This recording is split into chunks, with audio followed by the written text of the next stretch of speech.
Bigger is definitely not better when it comes to your local government. A new report shows the more government workers a county has, the worse off its residents tend to be, with higher poverty and lower incomes. Joining us now to break down the report, Deputy Public Policy Editor at OpenTheBooks.com, Rachel O'Brien. Good morning to you, Rachel. You analyzed data for more than 2/3 of U.S. counties using IRS census and labor statistics. So what did you find? Yeah, so we survived tax week. We did. We asked, what does Uncle Sam himself, the tax collector, show us? So it's a stark reality. More government workers doesn't mean a thriving county or wealthier households. In fact, it's the opposite. So we were able to get over 2,300 counties data, roughly 2/3 of the counties in America. And we found a correlation that large government counties, those counties that have more than 88 civilian government employees per 1,000 residents, that those counties have on average 15.6% of the population living below the poverty line.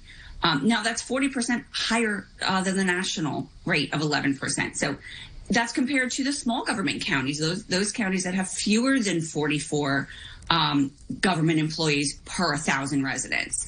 And they have, on average, a 12.2% of the population living below the poverty line. It's the same correlation with income. Big government counties have a lower income. Their median income is $66,000 per household. And the smaller government counties, they fared better with over $72,000 per household. Your report shows people are living or leaving these counties with large government workforces and moving to places with less. So what does that tell you? Yeah, it's not surprising, right? So these locales that have the many government employees, they're losing residents.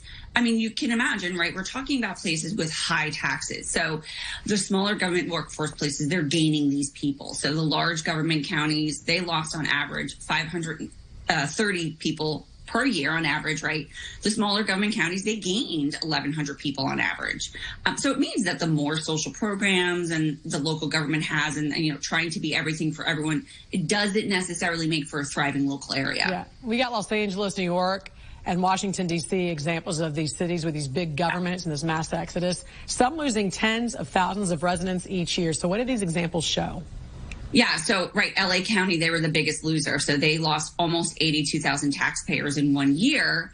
And one of the biggest population gainers was Polk County, Florida. They gained 19,000 taxpayers. Yeah, D.C., I mean, they have 335 civilian government employees per 1,000 residents. That's nearly 6 times the national. Yeah, we have a screen showing that, actually. We have a screen showing all these things right here that we can put up. Their poverty rate is incredibly high, right? So obviously what they're doing there, they're housing, right? This DC houses every major federal agency responsible for addressing poverty nationwide, but in their own backyard, it doesn't matter. Manhattan, similarly, Manhattan is a global hub for financial and intellectual capital, but the poverty rate is 16.5%.